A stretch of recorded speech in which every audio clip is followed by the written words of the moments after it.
कल मुंबई? मगर तुम मुंबई क्यों जा रही हो? सिद्धार्थ ने थोड़ा हैरान होकर पूछा। आशी के चेहरे पर एक अजीब सी उदासी छा गई और उसने जवाब दिया, मैं मुंबई यूनिवर्सिटी में एडमिशन लेने के बारे में सोच रही हूँ। मेरे साथ मेरे पेरेंट्स भी मुंबई जा रहे हैं। मुंबई यूनिवर्सिटी मुंबई शहर की सबसे टॉप यूनिवर्सिटीज में से एक मानी जाती है। उसका इतिहास कई सालों पुराना रहा है और देश के कई जाने माने बिजनेस टाइकून और सेलिब्रिटीज इसी कॉलेज से पढ़कर निकले हैं। इसे पूरे देश में टॉप 5 यूनिवर्सिटीज में से एक माना गया है। किसी भी आम इंसान का इतनी आसानी से मुंबई यूनिवर्सिटी में एडमिशन नहीं होता। इसके लिए इंसान को बेहद खास होना चाहिए या फिर उसके पास काफी ज्यादा पावर और रुतबा होना चाहिए। लेकिन आशी के शांत चेहरे को देखकर साफ पता चल रहा है कि उसे अपने ऊपर पूरा यकीन है कि मुंबई यूनिवर्सिटी में एडमिशन उसे बहुत आसानी से मिल जाएगा। कोई बात नहीं, अगर बाद में कभी मौका मिला तो तुम मुझे बुला लेना, ठीक है? और क्या पता शायद मैं भी पढ़ने के लिए मुंबई ही आ जाऊं। सच में? सिद्धार्थ की ये बात सुनकर आशी के चेहरे पर एक बहुत बड़ी स्माइल आ गई और उसने तुरंत कहा, तो क्या तुम मुझे अपना फोन नंबर दे सकते हो? जब मैं मुंबई पहुंच जाऊंगी तो शायद मेरा फोन नंबर चेंज हो जाएगा, लेकिन मैं तुम्हें वहां पहुंचने के बाद कॉल जरूर करूंगी। सिद्धार्थ ने भी तुरंत अपना नंबर आशी को दे दिया। वहां पर उनके पास कोई पेपर नहीं है, मगर आशी ने अपने हाथ पर उसका नंबर लिख लिया। लेकिन अगर सच में सिद्धार्थ मुंबई में एडमिशन लेने के बारे में सोच रहा है तो वहां जाकर उसे भी अपना मोबाइल नंबर चेंज करना ही पड़ेगा। और जहां तक बात रही आशी से मिलने की, तो उनका मिलना या ना मिलना पूरी तरह से किस्मत के हाथ में है। लेकिन उसके बावजूद भी आशी ने काफी सीरियस होकर उसका फोन नंबर याद कर लिया। कुछ देर सोचते रहने के बाद आशी ने आगे कहा, अब तो तुम्हें मुंबई आना ही पड़ेगा, नहीं तो मैं तुम्हें डिनर पर कैसे ले जाऊंगी?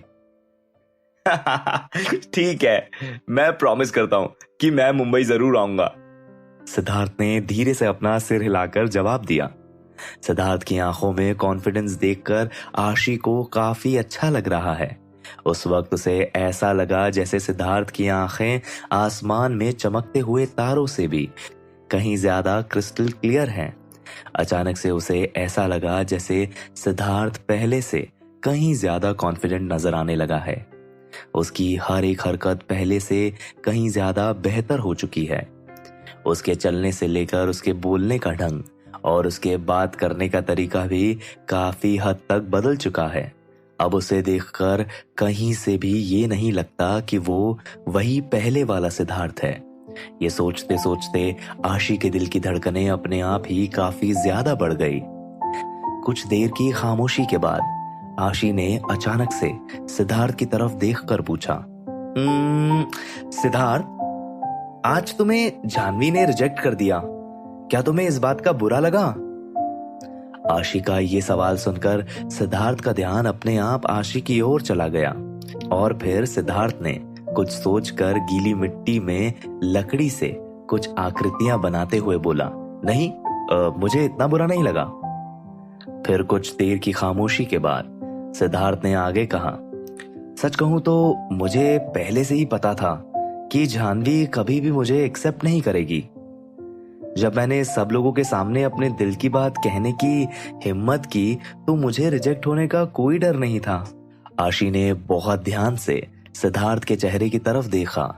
सिद्धार्थ के हाव भाव सच में बिल्कुल शांत और रिलैक्स लग रहे हैं, बल्कि उसे देखकर कहीं से भी ये नहीं लग रहा कि जानवी के रिजेक्ट करने की वजह से वो उदास हो, बल्कि उसकी आंखों में उसका कॉन्फिडेंस साफ दिखाई दे रहा है और आने वाले कल को लेकर ढेर सारे सपने भी। लेकिन कहीं ना कहीं सिद्धार्थ अपने इमोशंस को आशी के सामने आने नहीं देना चाहता।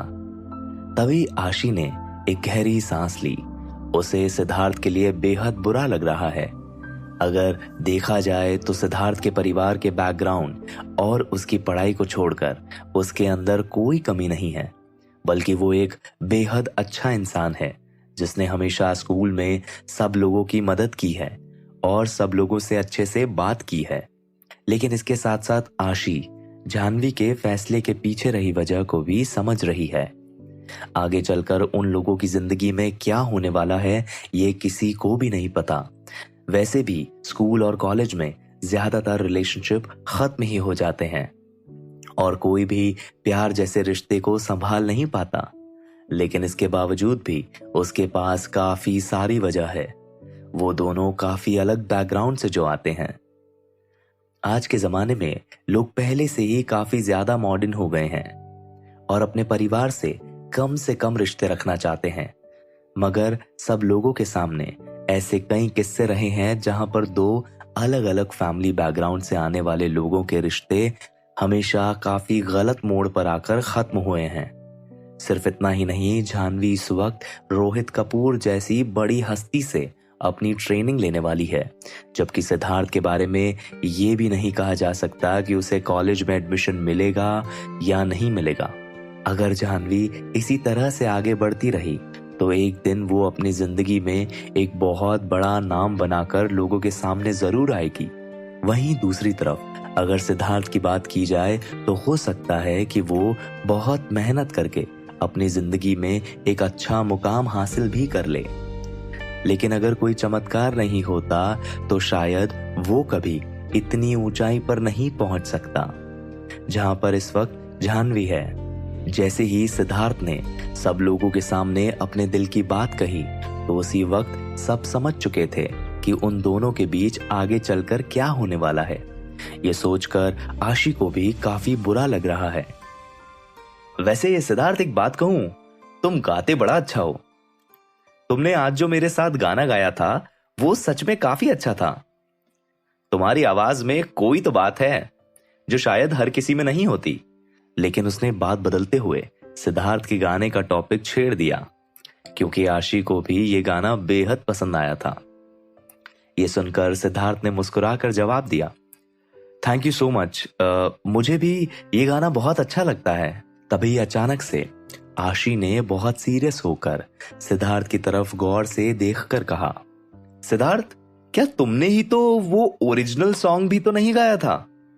आशी के इतने सीरियस एक्सप्रेशंस देखकर सिद्धार्थ एक पल को सोच में पड़ गया।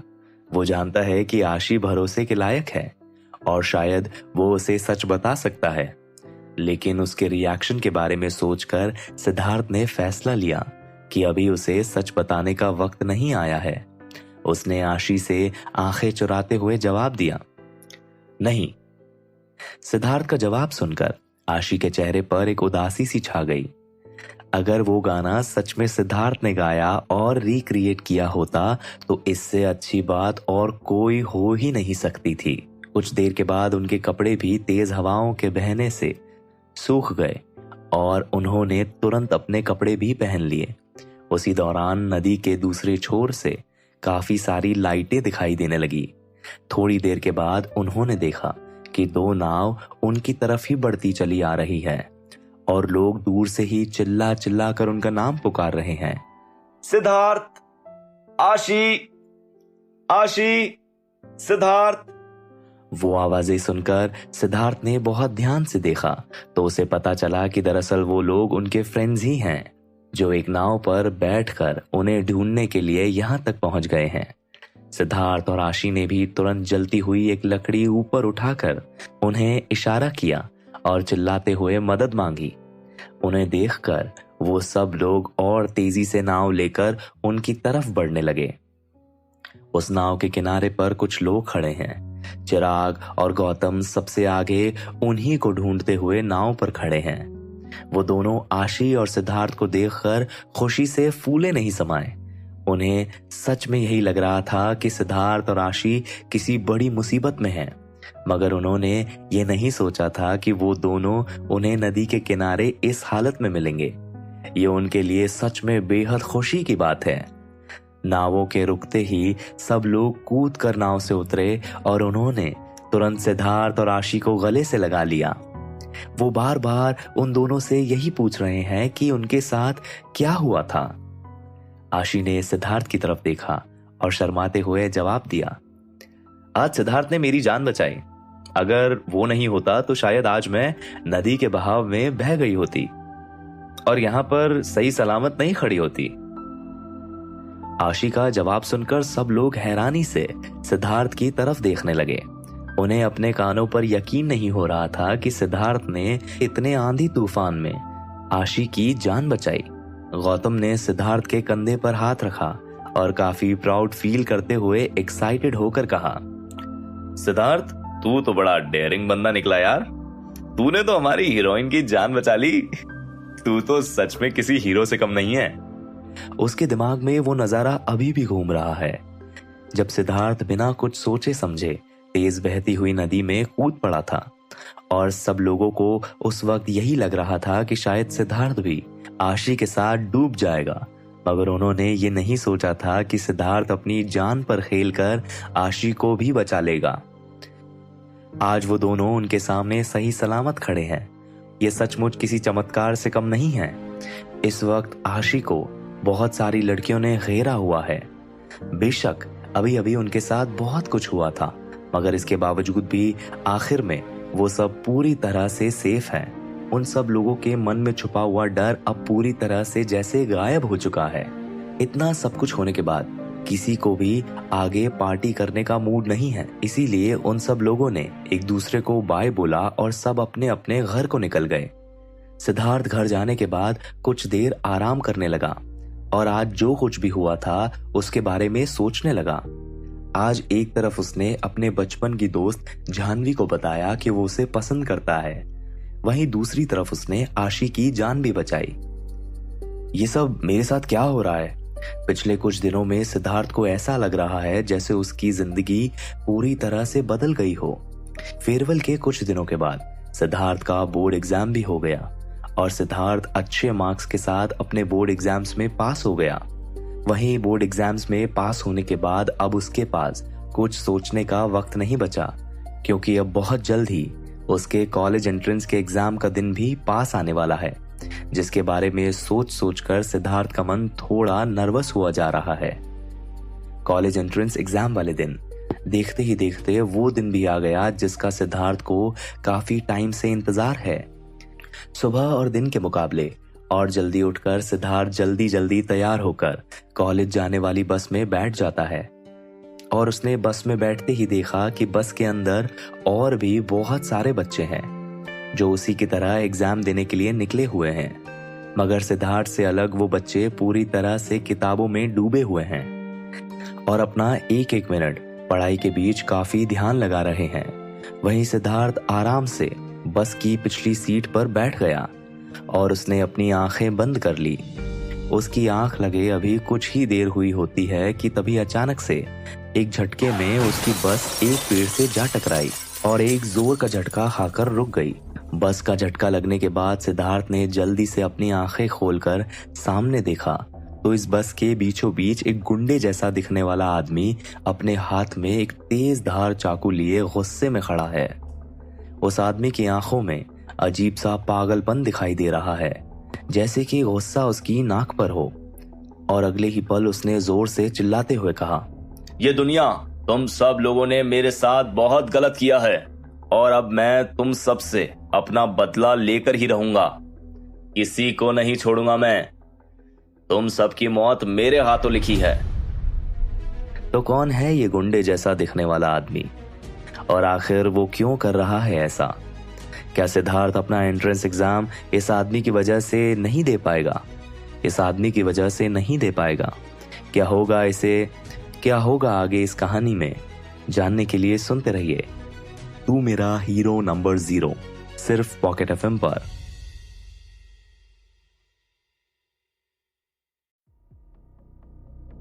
ये दुनिया, तुम सब लोगों ने मेरे साथ बहुत गलत किया है। अब मैं तुम सब से अपना बदला लेकर ही रहूंगा। मैं किसी को नहीं छोड़ूंगा मैं। तुम सबकी मौत मेरे हाथों लिखी है। उस आदमी ने अपनी सख्त आवाज में चिल्लाकर कहा। इतना कहते ही उस गुंडे जैसे दिखने वाले आदमी ने अचानक से बस में बैठे हुए एक बूढ़े आदमी पर हमला कर दिया और वो जबरदस्ती तेज धार चाकू उस बूढ़े आदमी के सीने में घुसाने की कोशिश करने लगा, मगर तभी सही वक्त पर बूढ़ा आदमी अचानक से नीचे झुक गया और वो चाकू उसके हाथ में जा लगा। ऐसा होते ही पूरे बस में हंगामा मच गया। बस में बैठे सभी लोग बुरी तरह से चीखने और चिल्लाने लगे। सब लोगों की हालत काफी खराब हो गई। बचाओ, अरे कोई पुलिस को बुलाओ। एक औरत ने बुरी तरह से चिल्लाते हुए कहा, अगर किसी ने पुलिस को बुलाने की कोशिश भी की तो मुझसे बुरा और कोई नहीं होगा। और वैसे भी जब तक पुलिस वाले आएंगे तब तक तुम सब लोगों की और इतना कहते ही वो शख्स डरावनी हंसी हंसने लगा। कोई डर से चीख रहा है तो कोई गुस्से से चिल्ला रहा है। जिस जगह पर वो बूढ़ा आदमी जख्मी हालत में अपना हाथ पकड़े बैठा हुआ था, उसके हाथ से लगातार खून बह रहा होता है। फिर कुछ ही देर में देखते ही देखते पूरी बस में खून ही खून फैल गया। उस बूढ़े आदमी को चाकू से जख्मी करने के बाद उस खूंखार शख्स ने एक बार फिर अपना चाकू हवा में लहराया और अपने दूसरे शिकार की तरफ अपना चाकू घुमाने लगा। वो इस वक्त हर उस इंसान को जान से मार देना चाहता है जो उसके सामने आएगा। उन लोगों में से कुछ लोग खुशकिस्मत निकले जो तुरंत उसकी नजरों के सामने से बचकर भाग निकले, मगर उसके बावजूद भी बहुत सारे लोगों को काफी ज्यादा चोटें आई और आधे लोग जख्मी होकर बस के निचले हिस्से पर गड़मड़ होकर अपनी जान की भीख मांगने लगे। अगर किसी ने इस पागल शख्स को नहीं रोका तो शायद वो सच में इस बस में सवार सभी लोगों को एक एक कर मार डालेगा। आखिर ये शख्स और कितने मासूम लोगों को तकलीफ पहुंचाएगा। उसी वक्त अचानक से सिद्धार्थ उठकर खड़ा हुआ और बिना सोचे समझे बुरी तरह से उस शख्स के ऊपर टूट पड़ा। उसे ऐसा करते देख वहां मौजूद लोग बेहद डर गए। कुछ लोगों को तो यकीन ही नहीं हो रहा था कि स्कूल जाने वाला एक सामान्य सा दिखने वाला ये लड़का इस तरह के पागल आदमी से भिड़ने क्यों लगा है। मगर तभी उस खूंखार शख्स की नजर अपनी ओर बढ़ रहे सिद्धार्थ पर पड़ गई और उसने गुस्से में गुजरते हुए कहा, तो तुम्हें मरने की कुछ ज्यादा ही जल्दी है। तुम्हारे अंदर तो सच में बहुत हिम्मत है। इतना कहते ही उस आदमी ने अपना चाकू सीधा सिद्धार्थ के सीने की तरफ बढ़ाया, मगर सिद्धार्थ के ऊपर इन सारी चीजों का कोई असर नहीं पड़ा। उसके पास जो शक्तियां हैं उनकी वजह से वो उस शख्स द्वारा किया जा रहा हर एक हमला पहले से ही देख पा रहा है, जैसे सब कुछ उसकी आंखों के सामने स्लो मोशन में हो रहा हो। और वहीं सिद्धार्थ उस शख्स के हर एक मोमेंट को बड़े ही आराम से करता हुआ देख रहा है और उसे आसानी से रोक भी पा रहा है।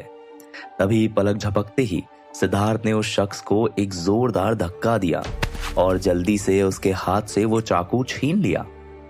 बस में बैठे बाकी सारे लोग हैरानी और घबराहट से ये सब कुछ देखकर दंग रह गए। एक पल को वो गुंडा भी अपनी आंखें खोलकर हक्का बक्का रह गया। अपने खाली हाथों को हैरानी भरी नजरों से देखने लगा। उसने वाकई में ये नहीं सोचा था कि बस में किसी के अंदर इतनी हिम्मत होगी कि कोई उसके सामने आएगा और उसके बाद उसे इतनी आसानी से हरा भी देगा। नहीं, सिद्धार्थ के हाथों में वो चाकू देखकर वो गुंडा बुरी तरह से चीखने और चिल्लाने लगा।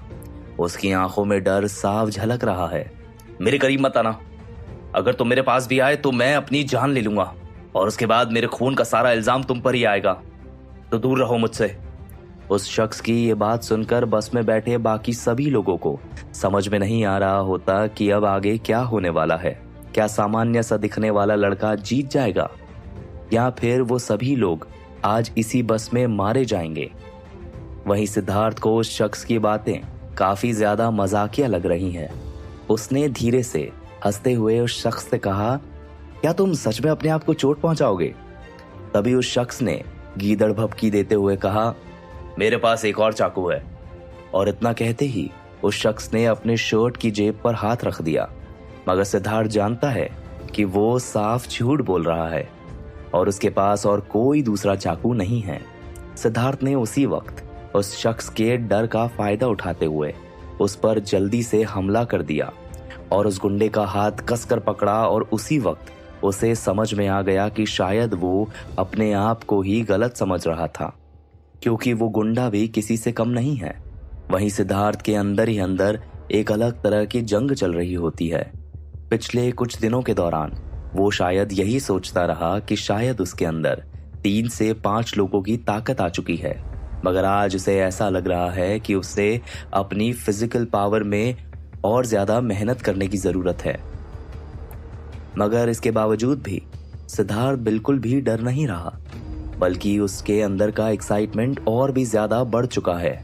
उस बिजली गिरने वाले हादसे के बाद से उसके शरीर में कई तरह के अंदरूनी बदलाव आए हैं और जिसके कारण उसके अंदर वो शक्तियां आई है। तब से उसने कभी किसी से कोई लड़ाई नहीं की। शायद यही मौका है जब वो अपने शरीर को अच्छे से टेस्ट कर सकता है और फिजिकल पावर्स को जज भी कर सकता है कि आखिर उसकी लिमिट कहां तक है। लेकिन उसके बावजूद भी इस वक्त सिर्फ उसकी ही नहीं बल्कि उसके साथ साथ बस के सारे लोगों की जान भी खतरे में है। सिद्धार्थ अच्छे से जानता है कि आज बेशक उसके पास ताकत हो या ना हो, मगर वो पीछे हरगिज नहीं हट सकता। यही सोचते सोचते उसने अपने मन को समझाया और उसने एक गहरी सांस ली और अपनी सारी ताकत इकट्ठा करके उसे अपने हाथों की तरफ आगे बढ़ाने लगा। और अगले ही पल वो अपनी सारी ताकत को अपने हाथों से अपनी उंगलियों की तरफ जाते हुए महसूस करने लगा। तभी अचानक से वो हुआ जिसकी उस खूंखार से दिखने वाले शख्स ने कोई उम्मीद नहीं की होती। तभी सिद्धार्थ ने अचानक से एक झटके में उस आदमी का हाथ पकड़ा और दूसरी ओर करके मोड़ दिया। इस वजह से वो आदमी दर्द से दोहरा हो गया और जोर जोर से चीखने लगा। आ आ आ उस आदमी के चेहरे पर वो दर्द और तड़प साफ दिखाई दे रही है, मगर फिर भी वो इतनी जल्दी हार मानने वालों में से नहीं है। उसने अपना पैर ऊपर उठाया और सिद्धार्थ को लात मारने की कोशिश करने लगा, मगर उसकी कोशिश पूरी तरह से नाकाम रह गई, क्योंकि बिना एक भी पल गवाए सिद्धार्थ ने उस शख्स का ही पैर मोड़कर उसे पूरी तरह से बस के निचले हिस्से पर गिरा दिया। और सिद्धार्थ ने फौरन चिल्लाते हुए कहा, कोई जल्दी से इसके हाथ पैर बांधो। उसने अपने एक हाथ से उसका हाथ मोड़ा हुआ है तो दूसरे हाथ से उसे बस की जमीन पर अच्छे से पकड़कर बांधा हुआ है। कोई अभी की अभी पुलिस को बुलाओ, सिद्धार्थ ने एक बार फिर से चिल्लाकर कहा। उसकी तेज आवाज ने अचानक से वहां खड़े लोगों का ध्यान तोड़ा और वो सब लोग वही करने लग गए जो सिद्धार्थ उनसे कह रहा होता है। आखिरकार ये वही लड़का है जिसकी वजह से उन सब की जान बची है। जल्द ही उस गुंडे को सब ने मिलकर एक लड़की के दुपट्टे से कसकर बांध दिया और बस के कोने में उसे उठाकर फेंक दिया। वहीं एक आदमी ने पुलिस को कॉल कर दिया। इसके बाद वो सब लोग बेसब्री से पुलिस और एम्बुलेंस के आने का इंतजार करने लगे। और तो और वहां मौजूद डरे हुए लोग जो अब कुछ हिम्मत बटोर चुके थे, पर कुछ लोग अपने और बाकी लोगों के जख्मों पर मरहम लगाने की कोशिश भी कर रहे थे। कुछ ही देर में उन्हें पुलिस के जीप की सायरन की आवाज आने लगी। जैसे ही उन्होंने पुलिस की जीप को अपनी आंखों के सामने देखा, तब जाकर बस में बैठे लोगों के मन को थोड़ी शांति मिली। वहीं पुलिस जीप के साथ साथ एम्बुलेंस भी आ गई। एम्बुलेंस से कुछ लोग निकले और जिन लोगों को चोट लगी थी उन्हें स्ट्रेचर पर लिटाकर एम्बुलेंस के अंदर ले जाने लगे। पुलिस वालों ने भी बस में बैठे लोगों से पूछताछ करनी शुरू कर दी। जब बात यहां पर पहुंची कि कैसे उस हमलावर को बांधकर उसे काबू किया गया, तो पुलिस हैरान रह गई और सब लोगों ने एक साथ बोलना शुरू कर दिया। वो एक लड़का है, शायद स्कूल में पढ़ता है, मगर वो बहुत हिम्मत वाला है। अरे साहब, वो लड़का बहुत ताकतवर भी है। उसने इस खूंखार आदमी को अकेले ही धर दबोचा। सर, आपको तो उसे कोई ना कोई इनाम देना ही चाहिए। इस तरह के लोग आजकल दुनिया में मिलते नहीं हैं, जो बाकी लोगों के लिए अपनी जान की बाजी लगा दें। अरे ये रहा वो लड़का। इसे देखकर तो ऐसा लग रहा है कि शायद ये कोई एग्जाम देने जा रहा है। ओ हाँ, याद आया, आज तो काफी सारे कॉलेज में एंट्रेंस एग्जाम है। जरूर ये भी एग्जाम देने ही जा रहा होगा। जैसे ही वो पुलिस वाला सिद्धार्थ के पास पहुंचा, सिद्धार्थ ने अपनी घड़ी में टाइम देखा और परेशान होकर अपने माथे पर हाथ रखते हुए कहा, ओह नो, ओह नो, मेरा एग्जाम तो कुछ ही मिनटों में शुरू होने वाला है। उसकी बात सुनते ही पुलिस वाले ने अपने सहकर्मियों से कहा, जल्दी करो और मेरे लिए एक पुलिस जीप का इंतजाम करो। आज इन सब लोगों की जान बचाने वाले इस छोटे हीरो को हम इसका एग्जाम कैसे मिस करवा सकते हैं।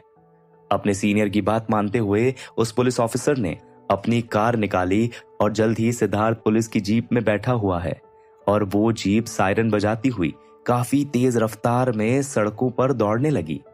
वो कार सीधा सिद्धार्थ के एग्जाम सेंटर की ओर निकल पड़ी। सिद्धार्थ के लिए ये सब कुछ काफी ज्यादा एक्साइटिंग है और खासकर ये कि वो लोग एग्जाम शुरू होने से कुछ मिनट पहले ही वहां पहुंच गए। सिद्धार्थ फुर्ती से जीप से निकला और जाकर सीधा ड्राइवर की खिड़की के पास झुककर उसने कहा, मुझे टाइम से यहां पर पहुंचाने के लिए thank you so much sir. उस पुलिस वाले ने भी मुस्कुराकर अपना सर हिलाया और कहा, अपना सारा ध्यान इस वक्त अपने एग्जाम पर लगाओ और अच्छे से एग्जाम देकर आओ। आज तुमने जो कुछ भी किया है वो कोई छोटी बात नहीं है। जब तुम्हारा एग्जाम खत्म हो जाएगा तो हम तुम्हें आज तुम्हारी बहादुरी दिखाने के लिए अच्छा इनाम देंगे। सिद्धार्थ ने मुस्कुराकर एक आखिरी बार उन्हें बाय बोला और फिर भागते हुए अपना एडमिट कार्ड गेट पर दिखाया और सेंटर के अंदर चला गया। वो तो अच्छा हुआ कि वो टाइम से वहां पर पहुंच गया और उसका एग्जाम मिस नहीं हुआ। सिद्धार्थ उस क्लासरूम में पहुंचा तो उसने देखा एक और वहां बैठे कुछ बच्चे थोड़े परेशान हैं और काफी घबराए हुए दिख रहे हैं, तो कुछ बच्चे बड़े आराम से इधर से उधर टहल रहे हैं। वहीं दूसरी तरफ सिद्धार्थ पूरी तरह से शांत है। तभी एग्जाम स्टार्ट होने की बेल बज गई। सिद्धार्थ एक एक करके अपने क्वेश्चन पेपर्स के सारे सवालों को देख रहा है। सिद्धार्थ को देखकर कहीं से भी ये नहीं लग रहा कि वो अभी अभी इतने बड़े हादसे से गुजर कर आया है। दोपहर को एग्जाम का पहला राउंड खत्म होने के बाद सिद्धार्थ की तरफ गया और लंच करने लगा। लंच के बाद एंट्रेंस एग्जाम का सेकंड राउंड। कुछ देर के बाद सिद्धार्थ राउंड 2 का मेन एग्जाम देने के लिए फिर से क्लासरूम पहुंच गया। इस बार भी उसने पहले वाले एग्जाम की तरह बिल्कुल शांत दिमाग से अपना एग्जाम दिया, बल्कि इस बार उसने बाकी बच्चों से आधे घंटे पहले ही अपना पेपर खत्म कर लिया। मगर इस बार उसने अपना एग्जाम पेपर टीचर को नहीं दिया, बल्कि वो बार बार हर एक सवाल को चेक करता रहा। उसने बहुत ध्यान से अपने सारे जवाबों को देखा और बेल बजने के बाद सब लोगों के साथ ही उसने अपना टेस्ट पेपर टीचर को दे दिया। उस दिन सिद्धार्थ पहले से काफी बेहतर महसूस कर रहा है और वो बिना किसी टेंशन के अपने घर वापस चला गया। उसे पता है कि उसका एग्जाम काफी अच्छा गया है, लेकिन क्या सिद्धार्थ का एग्जाम वाकई में अच्छा गया है या फिर ये बस उसका वहम है? क्या वो खूंखार गुंडा जिसे पुलिस ने गिरफ्तार कर लिया है वो वापस से अपना बदला लेने के लिए सिद्धार्थ को ढूंढ निकालेगा? क्या होने वाला है आगे इस कहानी में जानने के लिए सुनते रहिए तू मेरा हीरो नंबर 0, सिर्फ पॉकेट एफएम पर।